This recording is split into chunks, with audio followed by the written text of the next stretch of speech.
le PNB par habitant de la Libye, 12 000 $ par citoyen. 12 000 $.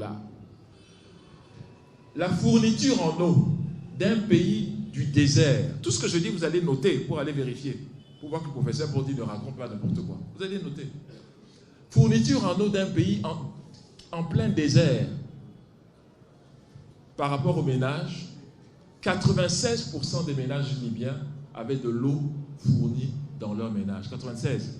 En France, c'est 92%. Je termine avec une autre statistique. Chaque ménage libyen, c'était un droit d'avoir un logement, pas une faveur. L'État donnait un logement à chaque ménage libyen. J'ai dit à mes amis libyens que ce n'est pas possible. Ils m'ont dit, professeur, demain, nous irons à la mairie et vous allez voir le mariage auquel nous allons assister, n'importe lequel, vous allez voir comment il va se terminer. J'ai dit d'accord. Bon, avant d'aller à la mairie, j'ai quand même appelé mon épouse. Vous savez qu'aujourd'hui, on est à l'ère du cyberespace. Je ne veux pas qu'elle me voie à la mairie et se demande, mais qu'est-ce qu'il va chercher à la mairie? Il m'a laissé ici. Donc, je l'ai appelé pour lui dire que je serai à la mairie demain de Tripoli, mais pour des raisons essentiellement professionnelles. Je suis allé à la mairie, j'ai assisté à un mariage, et à la fin du service du mariage, le maire a dit, je le retiens encore bien, vous avez demandé dans le dossier que vous avez remis plutôt un appartement qu'une villa dont voici les clés. C'était devant moi, j'ai vu. Donc, voilà la dictature, mesdames et messieurs, dont on nous parle. Voilà le dictateur. Moi, je pense que beaucoup de gens aimeraient avoir un dictateur comme ça. Le problème de ce dictateur, c'est qu'il s'occupe de sa population. Et il a refusé de donner le pétrole libyen à ceux qui imposaient qu'on le leur donnât. Il a refusé cela. Voilà son crime. Il arrive le 1er septembre 1969. Il fait le coup d'État. Je rejoins encore ce que disait le professeur Obenga. Il avait 27 ans. 27. 1er septembre 69. Premier geste qu'il fait, c'est quoi? Nationalisation du gaz naturel. Deuxième geste, il change la quotité pour le gouvernement du pourcentage des revenus pétroliers, qui était à 40%. Il dit à partir de maintenant, ce sera 52% pour la Libye et le reste pour les sociétés. Ce qui est un affront, ce qui est une provocation terrible. Donc ces problèmes n'ont pas commencé en 2011 quand on le tue. Ces problèmes commencent dès 69. On dit celui-là, il va voir s'il ose nous confronter. Donc ce qu'on appelle souvent le dictateur, c'est quoi? La plupart du temps dans ce langage-là, souvent c'est des gens qui ont décidé de se mettre à côté et souvent d'être au service de la population. Qui appelle certains rois d'Arabie Saoudite et du Qatar? On les appelle dictateurs? Personne ne les appelle dictateurs.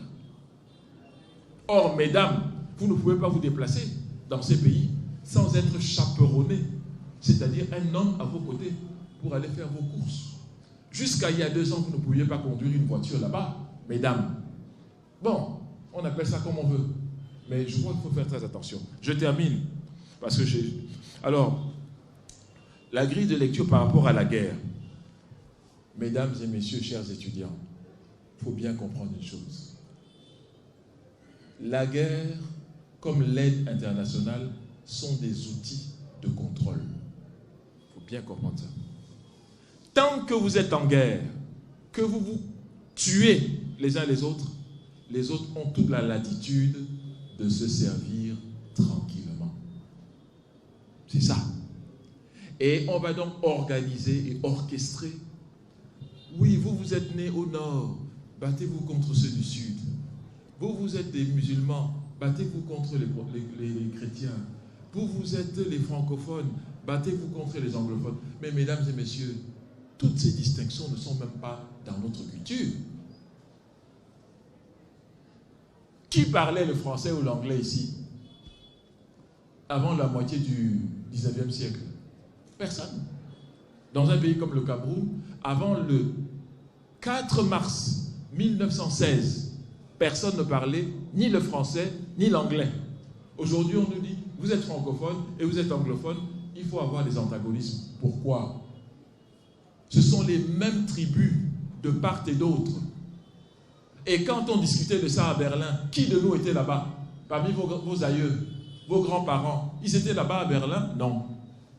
C'est entre eux qui se sont séparés et appropriés illégalement la terre d'Afrique et le sol d'Afrique. Je répète, illégalement. Et aujourd'hui, on doit se battre. Pour quelle raison? La seule raison, c'est pour créer, en fait, la diversion et du dilatoire pour que continue le pillage. C'est tout. Tant qu'on n'a pas compris cela, nous allons jouer ce jeu morbide et funeste qui sera toujours entretenu et que nous devons nous-mêmes arrêter parce que nous avons compris les ficelles de ce jeu. Nous avons décidé d'arrêter. Un point, un trait. C'est tout. On n'a pas de permission à demander à qui que ce soit pour arrêter de s'entretuer quand même. On ne peut pas continuer comme ça. Être des enfants indéfiniment? Non. Non et non. Donc je dis que quand vous dites qui va le faire, mais c'est vous. Qui d'autre? Ce n'est pas les Martiens qui vont descendre pour arrêter les guerres ici. C'est bien nous. Qui est-ce qui vend les armes? En Afrique, il n'y a que 2 pays qui produisent très très peu d'armes. L'Égypte et l'Afrique du Sud. 98% des armes qui circulent en Afrique viennent des pays qui ne sont pas africains. Je m'en vais vous donner des statistiques. 80% des armes qui circulent dans le monde entier. En Afrique, il y a 500 millions d'armes dites de petit calibre. 500 millions, un demi-milliard. Je dis 80% des armes qui circulent dans le monde entier aujourd'hui ont la nationalité, soyons clairs, ont la nationalité des 5 pays qui siègent au Conseil de sécurité. Vous comprenez bien ce que je dis, hein? C'est-à-dire, ceux qui nous parlent de paix, la seule chose à laquelle on est en droit de s'attendre, c'est une résolution portant interdiction de produire des armes. Pas de les utiliser, mais de les produire. Ils ne le feront jamais. Pourquoi? Parce que le commerce des armes est le premier commerce au monde. Mais pour qu'on continue à produire des armes, il faut qu'il y ait des guerres.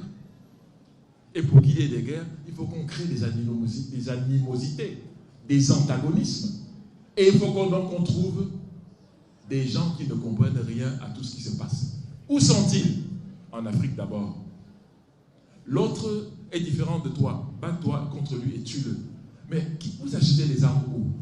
On ne les produit pas. On achète chez eux. Si vous voulez faire une ferme de 100 hectares, vous n'allez trouver aucun argent.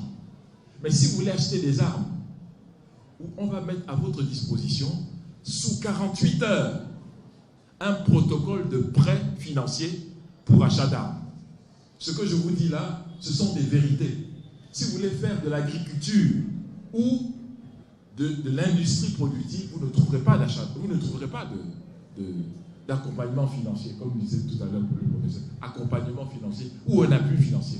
Mais si vous voulez acheter des armes, il y a plein de structures qui sont prêtes à vous en donner sous 48 heures. Parce que l'industrie des armes doit continuer à prospérer, à fonctionner par tous les moyens. Nous devons donc dire en tant qu'Africains que nous avons compris ce dont il s'agit et qu'à partir d'aujourd'hui, nous refusons de continuer dans ce piège. Voilà de quoi il s'agit. Et quand nous l'aurons fait, nous allons maintenant aussi lancer une autre offensive, c'est celle d'une coopération. Parce que le soubassement culturel est là. C'est ce que disait Cheikh Anta Diop. Nous sommes en fait les mêmes cultures, mais différenciées et déclinées sous différentes formes, c'est tout. Mais on a les mêmes approches, la même cosmogonie, la même relation avec Dieu, la même relation avec notre prochain.